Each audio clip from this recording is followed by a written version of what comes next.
दोस्तों मुझे समझ में ये नहीं आ रहा है, जो सरकार, समझ रहे हो, जो सरकार गोबर को हीरा बता रही है। एक गाय का गोबर जो होता है वो कोहिनूर हीरे से भी ज्यादा महंगा होता है। और गोबर को कोरोना का इलाज बता रही थी और गौमूत्र को पीने के लिए, गौमूत्र के सेवन के लिए पूरा कैंपेन रन कर रही थी। और मजे की बात, अभी एक हफ्ते पहले ये भी क्लियर हो गया है कि हिंदू युवा वाहिनी वाले कैंपेन चलाकर गोबर खिला रहे थे। किसका? गधे का। हाँ, गधे की लीद। चलो माना गधे का गोबर यार लड्डू की तरह होता है, इसका मतलब ये थोड़ी ना यार तुम उसको भी खिलाने लगोगे मसाला में मिला मिला के लोगों को। यार थू है तुम पर।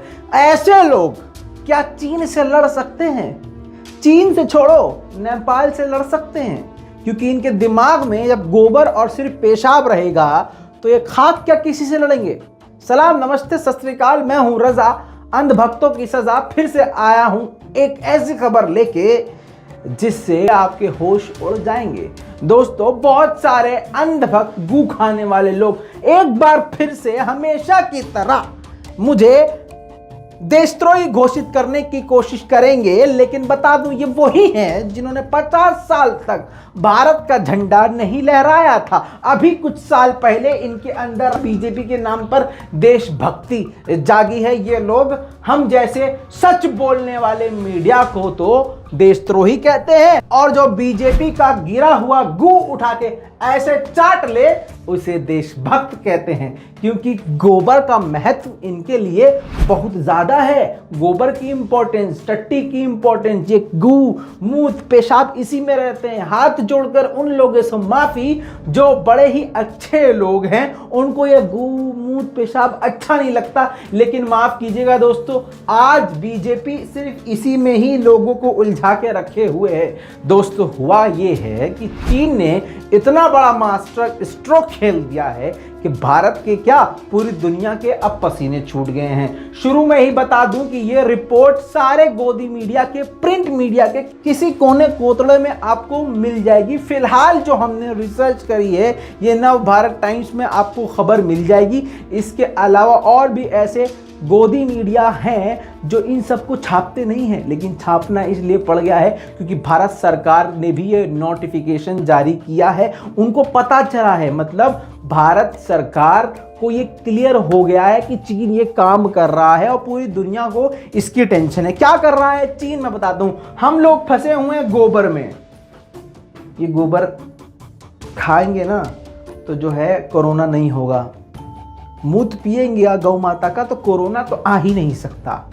हमको इस चीज में फंसाया हुआ है। और चीन चांद पे तो चला ही गया, वापस भी आ गया, लेकिन चीन अब वेदर मॉडिफिकेशन पे काम कर रहा है। जी हाँ दोस्तों, पिछले कई सालों से वो मौसम को कंट्रोल कर रहा है। आप सोच सकते हैं, जी हाँ, अपने हिसाब से वो बारिश भी करा सकता है, वो बारिश को रोक भी सकता है, बिजली को गिरा भी सकता है, बादल भी बना सकता है, बादल को मूव भी करवा सकता है, और आपको बता दूं ओले भी गिरा सकता है और ओलों को रुकवा भी सकता है। अब टेंशन ये है पड़ोसी देशों को और बहुत बड़े बड़े देशों को, यहां तक कि अमेरिका को भी। चीन जो है इस अपनी ताकत को, वेदर मॉडिफिकेशन को इस्तेमाल न करने लगे अपने सैन्य ताकत में। अभी कुछ दिन पहले गोदी मीडिया उछल उछल के बता रहा था चीन बहुत परेशान है, ठंडा उसको लग रहा है, बर्दाश्त नहीं हो रहा है, चीन डर के मारे पीछे हट जाएगा, ठंड बर्दाश्त नहीं हो पाएगी। ले बेटा, मुंह पे पड़ा गोबर, धबाक से गोबर पड़ा इनके मुंह पे। क्या ले भैया, वो तो वेदर के साथ ही खिलवाड़ कर सकता है। वो एलओसी पर अपने इलाके पर मौजूद बादलों के द्वारा और अपने वेदर मॉडिफिकेशन टेक्निक के द्वारा गर्मी पैदा कर सकता है। ये रिपोर्ट्स में क्लियर आ चुका है और भारत सरकार क्या, अमेरिका भी मान चुका है, और ये पहले से ही करता आ रहा है चीन। इसीलिए कहता है चीन बहुत चतुर होते हैं। दोस्तों आपको बता दूं, पेइचिंग, जी हां, चीन का वो इलाका जहां पर 70% सबसे ज्यादा नुकसान हो जाता था फसलों को, उन 70% नुकसान को चीन ने कई सालों से वेदर मॉडिफिकेशन के द्वारा ही रोका है। जी हां, खेती में सबसे ज्यादा चीन को नुकसान होता था, तो चीन ने वेदर मॉडिफिकेशन ही कर दिया, मतलब मन मुताबिक बारिश करना और मन मुताबिक बारिश को रोक देना, ओलों को रोक देना। कहा जा रहा था कि पेंचिंग में वेदर मॉडिफिकेशन के द्वारा चीन ने बहुत नुकसान को कवर किया है, 70% फायदा हुआ है। अब आप सोच लो दोस्तों, ऐसा चीन करने वाला पहला नहीं है। वियतनाम युद्ध के दौरान अमेरिका ने भी इस चीज का, इस टेक्नोलॉजी का इस्तेमाल करके जबरदस्त बारिश करवाई थी और अपने ऊपर होने वाले हवाई हमलों को विफल किया था और सेना को आगे बढ़ने से, यानी दुश्मन की सेना को आगे बढ़ने से रोकने में पूरी तरह से अमेरिका कामयाब हुआ था इसी वेदर टेक्नोलॉजी के जरिए। तो दोस्तों, चीन जो है अभी से नहीं कई सालों से इसी टेक्नोलॉजी पे सबसे ज्यादा पैसा खर्च कर रहा है। और आपको बता दूं, 2008 में ओलंपिक्स के दौरान चीन में जबरदस्त बारिश होने का अंदेशा हुआ और बारिश शुरू भी हो गई। यह खुद चीन का कहना है, पूरी दुनिया इस बात को जानती है। तो उस वक्त अपने ओलंपिक्स को बर्बादी से रोकने के लिए चीन ने 1110 रॉकेटों का इस्तेमाल करके बारिश को ही रोक दिया था।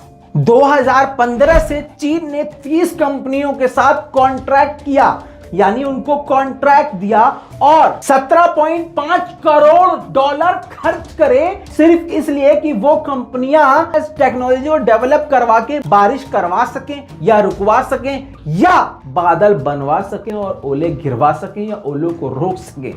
इस टेक्नोलॉजी पे चीन बहुत पहले से काम कर रहा है। दोस्तों, अब आती है मेन बात कि आखिर हमें इससे डरना क्यों चाहिए, भारत के लिए ये टेंशन क्यों है, पड़ोसी देशों के लिए टेंशन क्यों है, चीन के दुश्मनों के लिए ये टेक्निक खतरनाक क्यों है। तो बता दूं, अमेरिकी सैन्य रिपोर्ट के अनुसार, सुरक्षा सलाहकारों के अनुसार, और बता दूं भारतीय सुरक्षा सलाहकारों के अनुसार भी ये बिल्कुल क्लियर है कि अगर इस टेक्नोलॉजी पर 100% कंट्रोल चीन कर लेता है, जहां तक फिलहाल तक 50% वो पूरा कंट्रोल चीन कर चुका है। अभी तक वो अपनी मर्जी से बारिश करवा सकता है और बारिश को रोक सकता है, बादल बनवा सकता है यानी बदली ला सकता है और बदली को हटा सकता है, ओलों को गिरा सकता है और ओलों को रोक सकता है, तेज हवाएं चलवा सकता है और हवाओं को रोक भी सकता है। भाई साहब, इतना तो हमने और आपने सोचा ही नहीं था, क्योंकि हम तो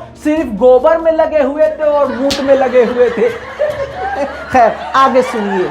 अमेरिका ने ये रिपोर्ट क्लियर ओपनली दे दी है पूरी दुनिया को कि जी चीन बहुत तेजी से इस चीज में तरक्की कर गया है और अभी भी इस पर काम चल रहा है और आने वाले दिनों में 100% पूरी तरह से वेदर मॉडिफिकेशन पर पूरी तरह से कंट्रोल चीन का हो जाएगा, जिसका इस्तेमाल वो अपने सैन्य ताकत को बढ़ाने के लिए कर सकता है। अब आप कहेंगे कैसे? मतलब अगर भारत का राफेल वो जब जाएगा टुकुर टुकुर, वहां कहां जाएगा?